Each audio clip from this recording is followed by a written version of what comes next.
안녕하셨습니까? 한 주간 동안 오늘은 마가복음 연구 네 번째 시간을 시작하겠습니다.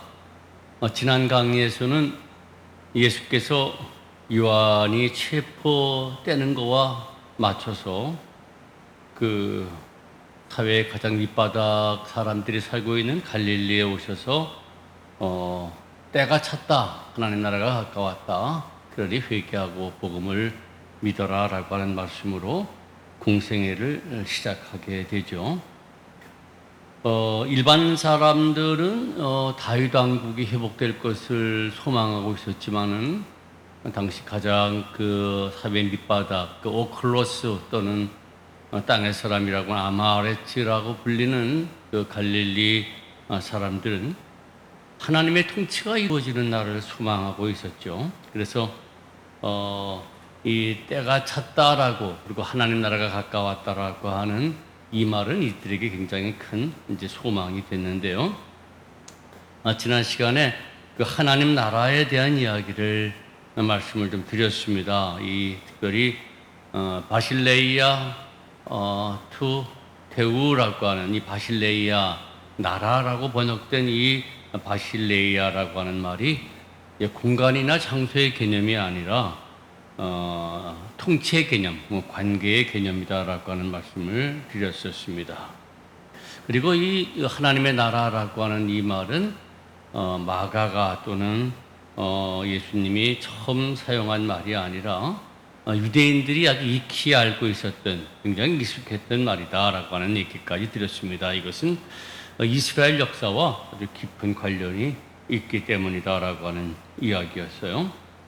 그것이 이제 지난 강의 때까지의 말씀을 간략하게 요약한 겁니다. 오늘은 마가복음 네 번째 시간으로 이 하나님의 나라라고 하는 이 말이 이스라엘 역사와 어떤 관련이 있었길래 그렇게 익숙한 얘기였는가에 대하여서 오늘 살펴보려고 합니다.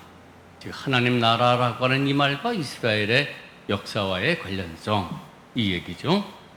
자, 이제 우리 마가복음 연구 네 번째 시간 시작하겠습니다.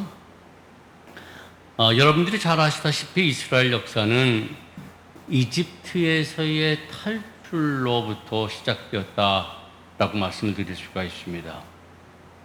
이스라엘이라고 하는 사람들은 이스라엘 사람들은 당시 사회적 최밑바닥을 구성하고 있었던 시불이라고 불리는 그런 사람들이었는데, 노예들입니다. 이 노예들, 이런 사회적 법적으로 보호받지 못했던 그런 카스트 제도를 얘기를 한다면 가장 밑바닥의 사람들, 이런 시브리 사람들로서 이집트의 소위 그 신격화된 절대 군주 이 바로의 노예였었죠.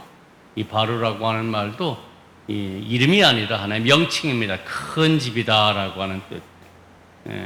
보통 위대한 사람들은 전부 다 집하고 관련되어 있어요.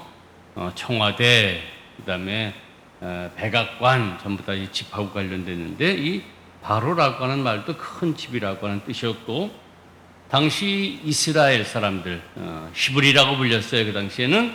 그런 사람들은 그 바로의 노예였는데, 이런 사람들이 모세를 통하여 여호와 하나님의 구원 역사를 경험하게 되죠. 그것이 그토록 유명한 출애굽 사건 엑소더스입니다. 이 이스라엘 사람들은, 즉 히브리들은요, 이 출애굽 사건을 계기로 다시는 인간의 통치를 거부합니다. 즉 인간이 절대 군주로서 통치하는 그와 같은 것들을 거부합니다.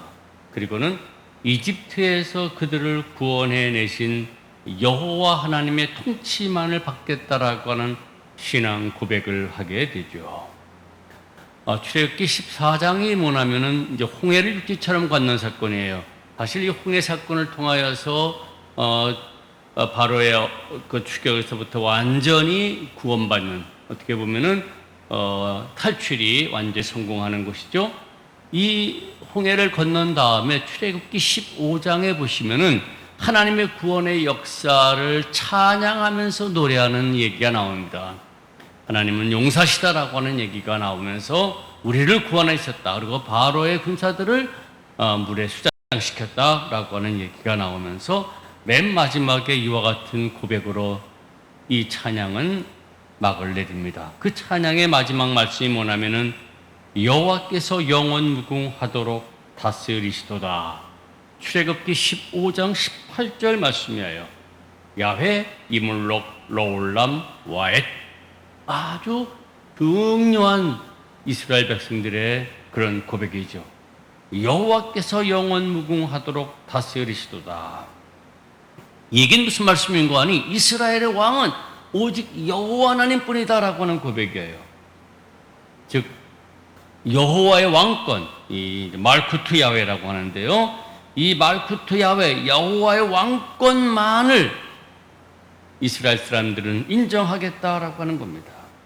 왜냐하면은 인간의 통치라고 하는 것은 물론 이 바로의 통치만이 아니라 사실 이것은 긴 역사 속에서 이스라엘이 인간의 왕권을 경험했던 그것을 소급한 그런 고백이라고 할 수가 있는데요.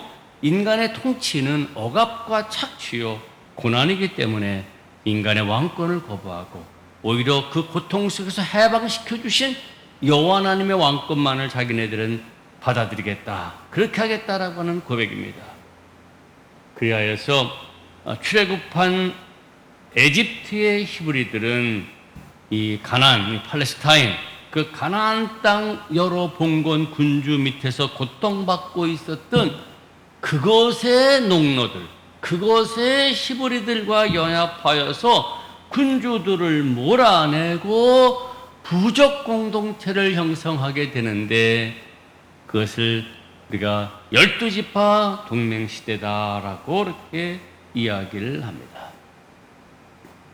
다시 말씀드립니다. 가나안 땅에서 하나님의 백성이 된 12지파라고 하는 것은 사실 에집트에서 탈출한 사람들만이 아니라 원래 그 팔레스틴 봉건 군주에게서 고통받고 있었던 사람들과 에집트에서 탈출한 히브리들, 고통받고 있는 사람들이 합하여서 하나의 동맹체제를 형성한 것이다.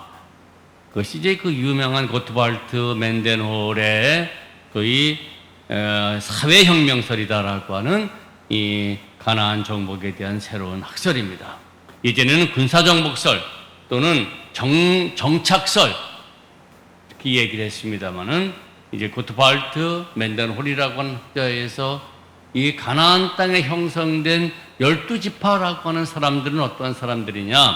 에집트에서 탈출한 히브리들, 그리고 가나안의 본래 봉건 군주에게 고통받고 있었던 이 히브리들이 연합하여서 만들어진 그런 공동체다라고 하는 이야기입니다.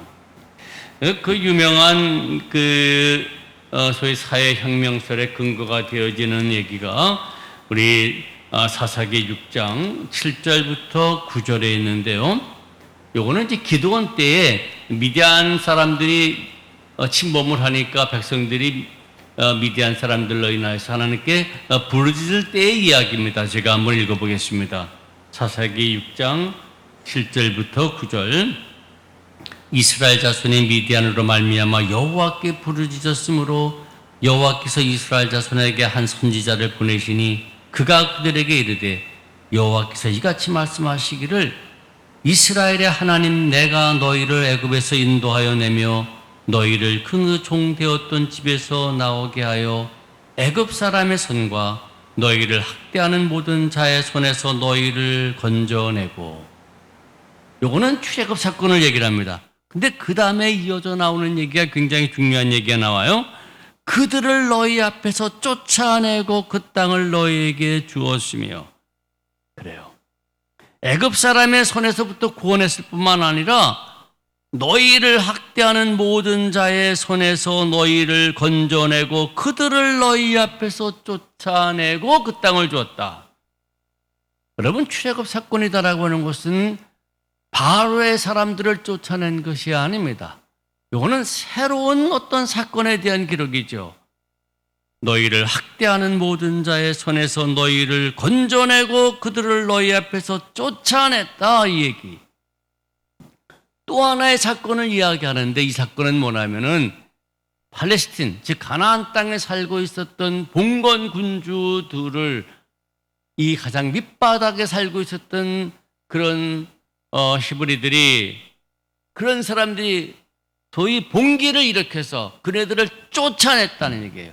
그래서 출애굽한 히브리들과 가나안 땅에 살고 있었던 사람들이 합심하여서 가나안 땅을 허락받는데, 그것이 이제 12지파다라고 하는 그런 이야기입니다.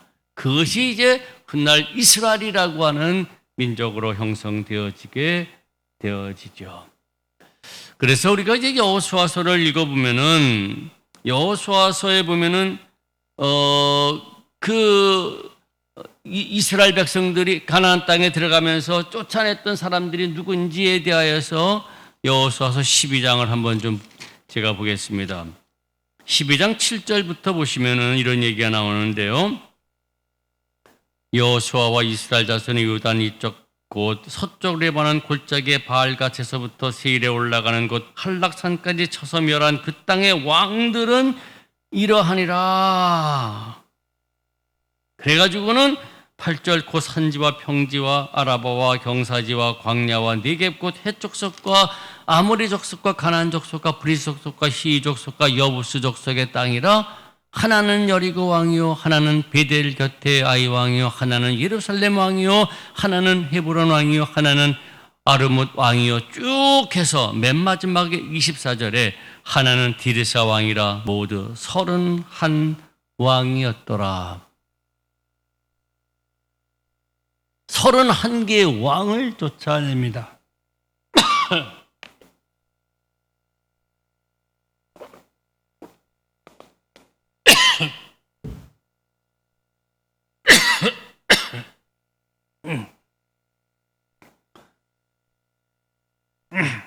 죄송합니다.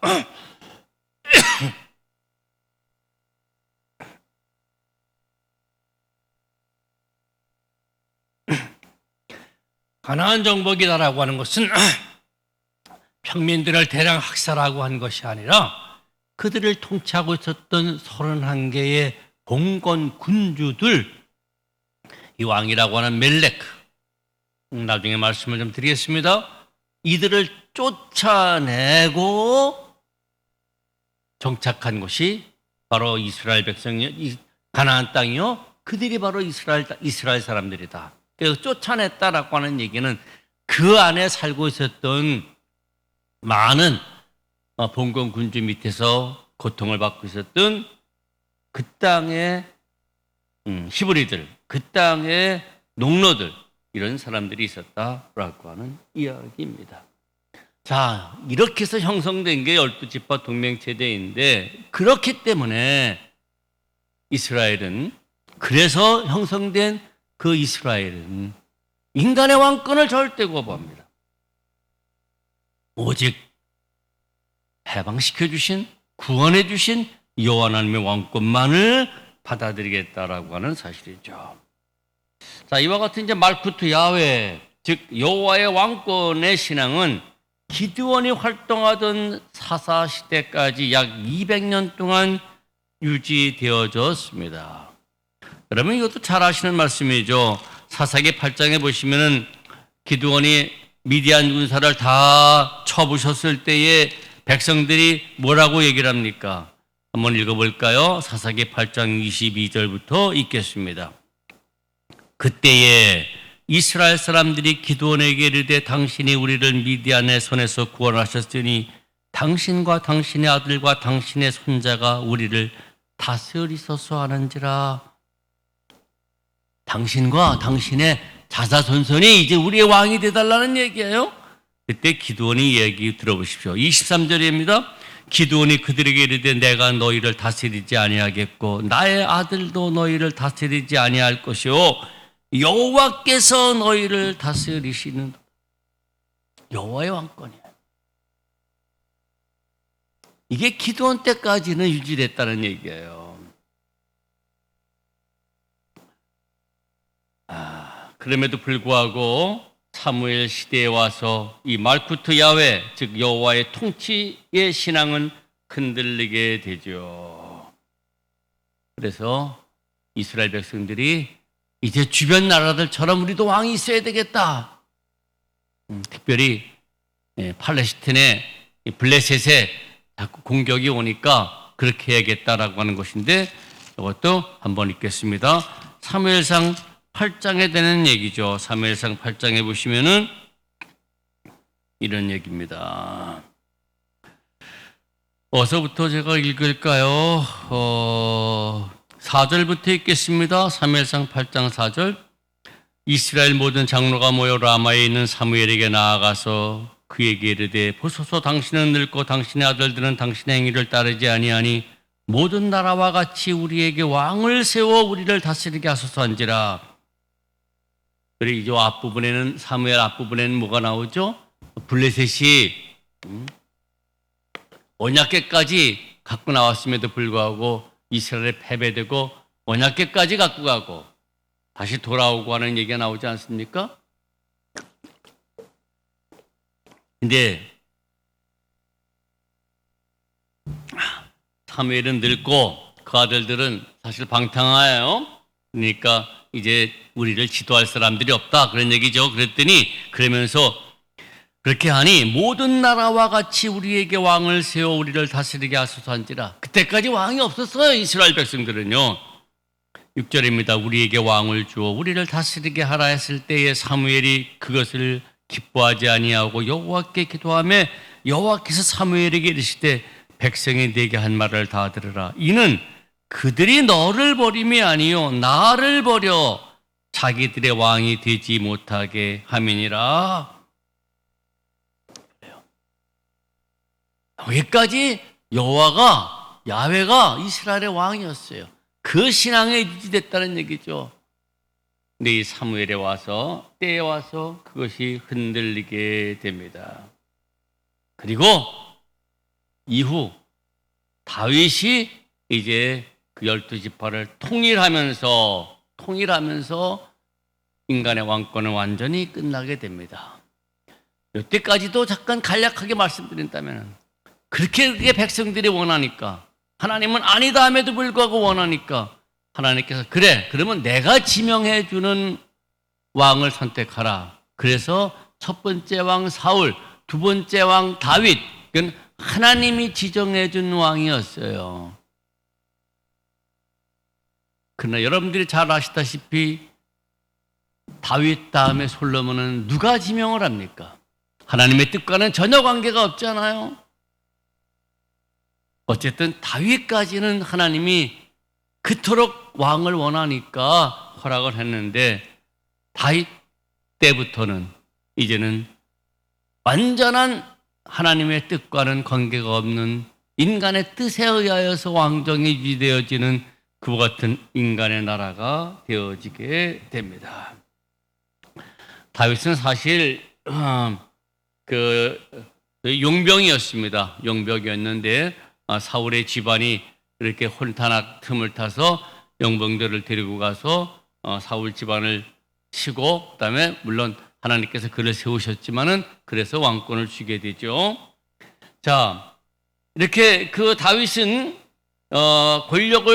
권력 독점을 정당화하기 위하여서 언약궤를 예루살렘 성에다가 안치하게 되죠. 그다음에 그의 아들 솔로몬은 성전을 건축합니다.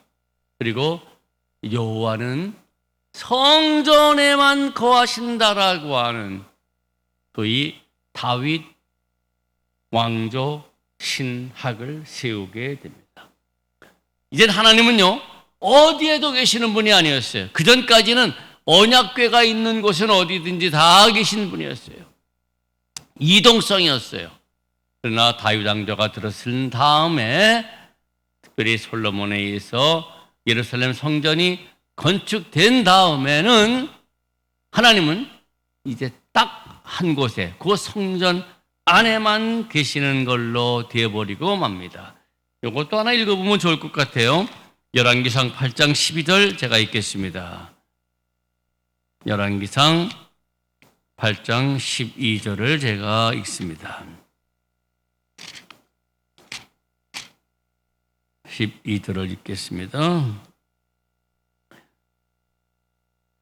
이게 이제 성전을 언약궤를 성전에 옮겨놓고 사무엘이 솔로몬이 한 얘기예요. 12절 그때 솔로몬이 이르되 여호와께서 캄캄한 데 계시겠다 말씀하셨사오나 내가 참으로 주를 위하여 계실 성전을 건축하였사오니 주께서 영원히 계실 처소로소이다.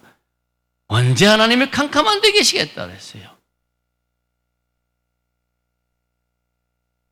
불행하게도 다윗 왕조가 형성이 되어지면서 여호와 하나님은 그들이 건축한 성전 안에만 거하시는 분으로 전락돼 버리고 맙니다. 그리고는 거기 와서만이 하나님을 만나게 되어지는 그 신앙이 이제 계속 이어지게 되죠. 자, 이것을 이제 우리가 이제 다윗 왕조 신앙이라고 하는데, 하여간에 이 깊은 얘기까지 다 하지 못하고 넘어가겠습니다. 어떻든 간에 이 다윗 왕조를 통하여 여호와를 믿는 신앙은 불행하게도 이제 다윗 왕조의 지배 이데올로기로 전락돼 버리고 맙니다. 자, 이렇게 건설된 다윗 왕조의 성격은요, 여호와의 왕권의 성격과는 너무나 달랐습니다. 다시 말씀드린다면 다윗 왕조만이 아니라 인간의 왕권, 인간 왕조의 그런 성격은 여호와 왕권의 성격과 너무나 다르게 됩니다. 여러분, 솔로몬이라고 하는 이름 자체에 평화라고 하는 의미가 담겨져 있어요. 이 평화를 의미하는 이름인 솔로몬 시대에는 종교, 정치, 사회의 내면을 보여주는 것이 열왕기상 4장 1절부터 28절 전체인데, 이거 한번 시간이 되면은 여러분들 꼭 읽어보시기 바랍니다. 열왕기상 4장에 보시면은 솔로몬이 왕권을 쥐면서 형성된 이스라엘 사회, 종교, 정치, 사회 모든 면이 어떻게 바뀌었느냐에 대한 기록인데, 이 열왕기상 4장에 보면은요, 이제는 12지파가 그전까지는 평등했어요. 어느 지파가 우월하지 않았습니다. 근데 이제는 다윗 지파만이 우뚝 서고 나머지 11지파는 다윗 지파를 한 달에 한 달씩 책임져서 복량하게 되어지는 그와 같은 소위 지배구조가 형성되어지게 되죠. 그 다음에 권세자들은 세습적이 되어지죠. 그 다음에 부귀영화를 통하여서 백성들과의 경제적인 차이는 빈부의 격차는 엄청나게 심하게 되죠. 그 다음에 군사력 강화를 통하여서 백성들은 노예로 전락되어지게 되어지는 이와 같은 일은 여호와의 왕권과는 전혀 다른 거였어요.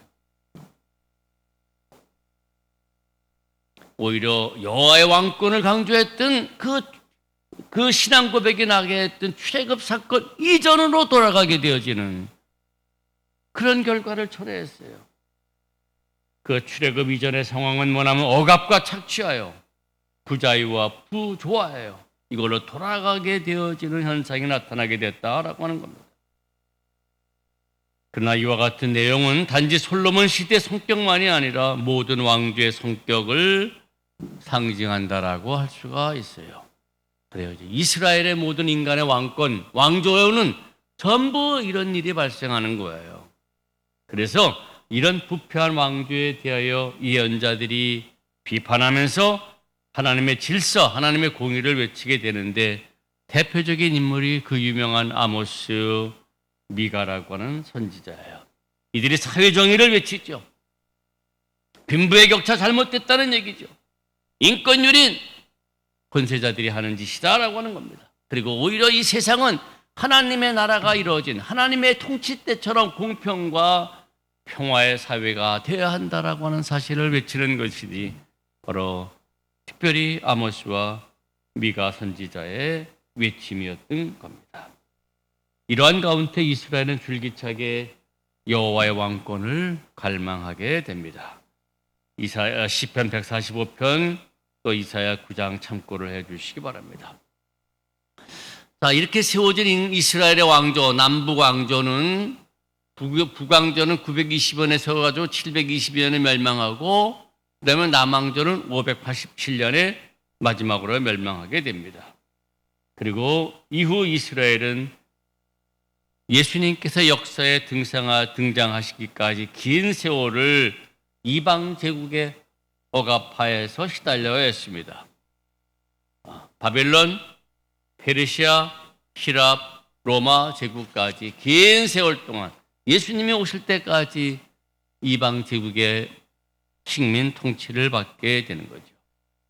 자, 예수님이 갈릴리에서 하나님의 복음을 전파하던 때도 이와 같은 억압은 진행 중이었어요. 로마 제국의 당국과 또 이들과 빌붙어 있었던 지도자들, 사내들인이 대표적입니다. 대제사장, 사두개파 사람들, 헤롯 당들 다 그런 사람들이에요. 이런 사람들에 의하여 백성들은 고통을 받게 되죠. 특별히 앞서 말씀드렸던 이 갈릴리 사람들, 오클러스라고 불리는 사람들, 땅의 사람들, 천민, 아마레찌라고 불리는 사람들, 이런 사람들의 고난은 계속되어졌습니다. 이와 같은 사실은 제자들을 향한 예수님의 말씀에서도 확인할 수가 있는데요. 마가복음 10장에 보시면은 야고보와 요한이 예수님이 세 번째 순환 예고를 하실 때에 슬쩍 찾아와서 제자들 몰래 찾아와서 당신이 영광 중에 있을 때에 우리를 좌우편에 앉게 해달라, 그런 얘기죠. 이제 당신이 분명히 왕권을 줄 것 같은데 좌우편에 앉게 해달라라고 얘기를 하죠. 그때에 이제 이것이 들통이 났어요. 다른 제자들에게서 화가 났어요. 그때 제자들에게 하시는 말씀이 마가복음 10장 42절 말씀이에요. 제가 한번 읽어볼게요. 예수께서 불러다가 이르시되 이방인의 집권자들이 그들을 임의로 주관하고 그 고관들이 그들에게 권세를 부리는 줄을 너희가 알거니와 너희는 그래서는 안 돼, 그 말이에요. 그래요. 이방인들의 집권자 노예처럼 부려요. 권세를 부려요. 학정해요. 학대해요. 착취해요. 근데 높아지려고 그래? 좌우편에 앉으려고 그래? 그래서는 안 돼, 라고 하는 말씀이었죠. 자, 예수님은 이와 같이 고통받고 있는 사람들을 향하여 하나님 나라가 가까이 왔다라고 외쳤어요. 즉 하나님의 통치 너희들이 알고 있지 않느냐 이거죠. 이미 경험했던 그 평등과 평화, 자유, 이와 같은 사회, 이와 같은 하나님의 통치가, 그런 사회를 이룩하는 하나님의 통치가 가까이 왔다라고 말씀을 외쳤던 거예요. 이때 기뻐했던 사람들이 누구였을까요? 권세자들? 아니죠. 그 고통받고 있었던 갈릴리 사람들. 그래서 예수님은 갈릴리에서부터 선교를 시작했고, 그래서 갈릴리 사람들은 이 말씀 때 나를 따라오너라라고 하는 그 말씀 한마디에 예수님을 따를 수가 있었다라고 하는 말씀입니다. 특별히 가까이 왔다라고 하는 이 앵기켄이라고 하는 말은 이미라고 하는 말과 아직은 아니라고 하는 말을 동시에 내포하는 말이에요. already, not yet, 이 두 말을 다 동시에 내포하는 말이에요. 즉 이미 왔다라고 하는 뜻일 수도 있고요, 지금 오고 있는 중이다라고 하는 뜻도 되고요, 앞으로 올 것이다라고 하는 뜻도 다 되는 말씀입니다. 하나님 나라가 역사 속에 진입했다, 또는 하나님 나라가 실현되고 있는 과정이다라고 해석될 수 있는 말이에요. 이거를 예수님께서는 마가복음 4장 땅에 떨어진 씨의 비유, 자라나는 씨의 비유, 겨자씨 비유를 통하여서 그래요, 이 하나님의 통치는 이미 이 씨가 뿌려진 것처럼 시작되어졌고 자라고 있으며 또 언젠가는 열매를 맺어 낫을 댈 날이 있으리다라고 하는 완료형, 진행형, 미래형까지를 전부 다 포함하는 비유로 말씀을 했던 겁니다. 자, 예수님의 선교의 시작으로 이미 시작되었다는 말이에요. 그 교회를 통하여 진행된다는 얘기예요. 오늘날 교회 또 제자들을 통하여 진행된다는 말이에요.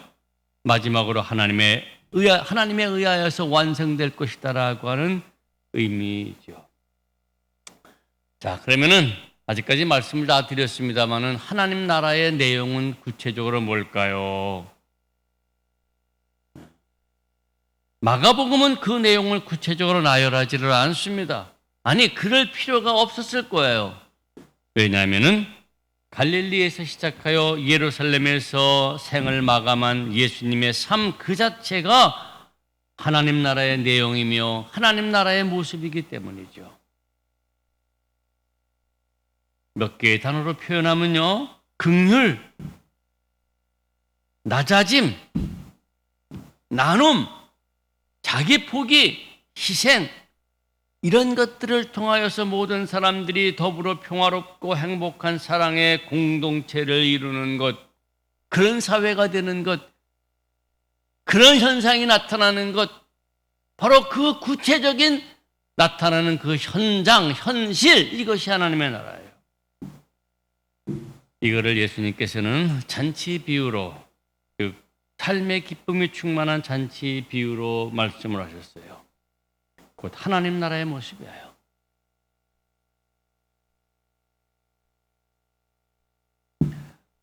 이것을 예수님께서는 갈릴리로부터 예루살렘의 골고다 언덕 십자가에 이르는 길, 모든 생애 가정을 통하여서 보여주셨는데, 그것을 쭉 기록한 것들이 가장 중요한 마가복음이요, 또 그것을 기초로 해서 누가복음과 마태복음이 기록되어졌죠. 이런 공간복음의 중요한 예수님의 삶의 내용은 이게 바로 하나님의 나라야, 이게 바로 하나님의 통치가 이루어지는 현상이야, 현실이야 라고 하는 것을 기록한 것입니다. 그리고 마지막 당신의 몸을, 생명을 내놓으면서 십자가에 죽는 그 예수님의 십자가 사건은 하나님 나라의 구체적인 표상이다라고 말씀드릴 수가 있습니다. 아직까지 이제 하나님 나라, 때가 찼고 하나님 나라가 가까웠다라고 하는 얘기 속에서 하나님 나라에 대한 얘기를 쭉 말씀을 드렸습니다. 자, 이제 마지막으로 예수님은 가까이 왔다, 그렇기 때문에 회개하고 복음을 믿어라라고 하는 말씀을 첨가했죠. 그 두 가지 얘기를 간략하게 말씀을 드리겠습니다. 먼저 가까이 온 하나님 나라를 맞이하기 위하여서 인간 쪽에 요구되는 것은 우선 회개하라라고 하는 겁니다. 회개하라, 메타노에오. 근데 이 회개라고 하는 명사, 메타노이아라고 하는 말은 잘 아시죠? 인간을 근본적으로 죄인으로 규정하는 대전제 하에서 지은 죄를 조목조목 고백하고 뉘우치는 것이에요. 그러나 예수님께서 나는 의인을 부르러 온 것이 아니요 죄인을 부르러 왔노라고 하셨을 때에는요, 근본적인 죄인을 지칭하는 것이 아니에요. 당시 제도권에 의하여, 특별히 종교 지도자들에 의하여 죄인으로 취급된, 죄인이 된 사람들을 의미해요. 미슈나라고 하는 율법을 지키지 않으면은, 지킬 수 없는 상황들은 사람들은 전부 다 죄인이 되게 되죠. 이 메타노이아라고 하는 말, 메타라고 하는 이 말의 그 메타라고 하는 접두사는 변화라고 하는 말을 의미해요. 또 노이아라고 하는 말은 생각을 의미해요. 그러므로 메타노이아라고 하는, 회개하라고 하는 말의 가장 기본적인 의미는요, 지은 죄를 뉘우치라고 하는 것이 아니라 생각을 바꿔라, 생각을 바꾸라는 말이에요. 곧 기존의 자기 신념, 고집, 관습을 버리고 새로워지라는 거예요.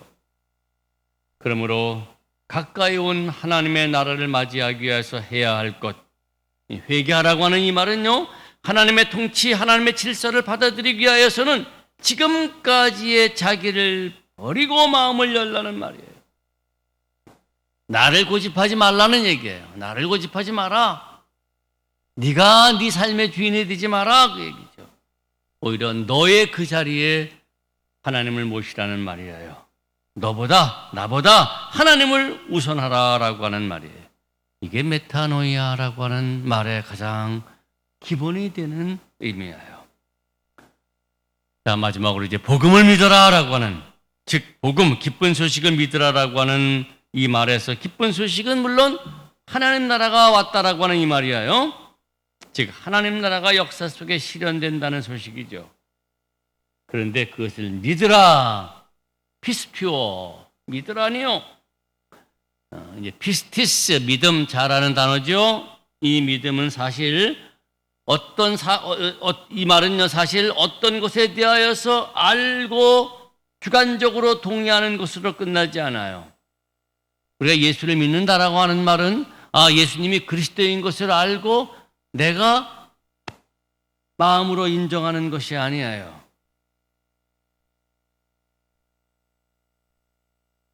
나중에 우리 신약 공부 제12과 믿음장에서 제가 좀 더 설명을 하겠습니다만은 어떤 사실을 알고 그 사실을 받아들이는, 알고 동의하는 것으로 끝나지 아니라 따르는 행동까지가 있어야 돼요. 즉 믿는 진리에 대하여 적극적으로 개입하는 데까지가 믿음이에요. 그러므로 복음을 믿는다라고 하는 것은 역사 속에 하나님 나라를 구체적으로 실현하신 예수님의 뜻과 목적에 그것을 아는 걸로 그래 예수님이 그리스도야 그분이 그렇게 하셨어 라는 걸로 끝나는 것이 아니라 그분의 뜻과 그분의 목적에 내가 전폭적으로 인격적으로 참여하는 데까지 따르는 거예요. 함께하는 거예요. 동행하는 거예요. 예수님의 제자가 되어서 예수님의 삶을 뒤쫓아가는 것까지예요. 그게 피스티스예요. 나중에 이제 믿음장, 우리 신약 12가가 믿음장인데 거기 보면 노티티아, 아센수스, 휘드키아라고 하는 라틴어 3개가 나오는데 알고 동의하고 신뢰해야 돼. 따라가는 것까지를 이야기합니다. 나중에 좀 더 설명하겠습니다. 자, 이제 마무리를 짓겠습니다. 예수님에 의하여 갈릴리 사람들에게 가까이 온 하나님 나라는 예루살렘과 유대와 사마리아 땅끝까지 이르러 지금 예수님을 믿는 우리들에게까지 임하였죠. 우리는 하나님의 백성으로서 진정한 자유와 평화와 기쁨을 누리고 있어요. 그 어떤 환경 속에서도 이 하나님이 주시는 하나님의 통치로서 이루어지는 이 기쁨과 자유와 평화는 누가 빼앗아갈 수가 없어요. 이런 것들이 우리에게 이루어졌어요. 이것을 누리며 사는 사람들이 우리 예수를 믿는 그리스도인이며 모든 사람들에게 하나님 나라는 이룩되고 있어요. 이제 바라기는 내가 임한 하나님 나라의 기쁨, 이 은총이 자라나는 작은 씨가 공중의 새들이 깃들일 만큼 크도록 그래야 해서 누군가 이 기쁨을 우리와 함께 누리도록 우리가 해야 할 일은 예수님의 발자취를 따라가야 할 것이에요. 내가만이 누리는 것이 아니라 이제는 나를 통하여서 그 하나님 나라가 이웃에게 확장되어질 수 있도록 애써 주님의 제자 되시기를 바랍니다. 여기까지 오늘 마가복음 모든 공부를 마치겠습니다. 감사합니다.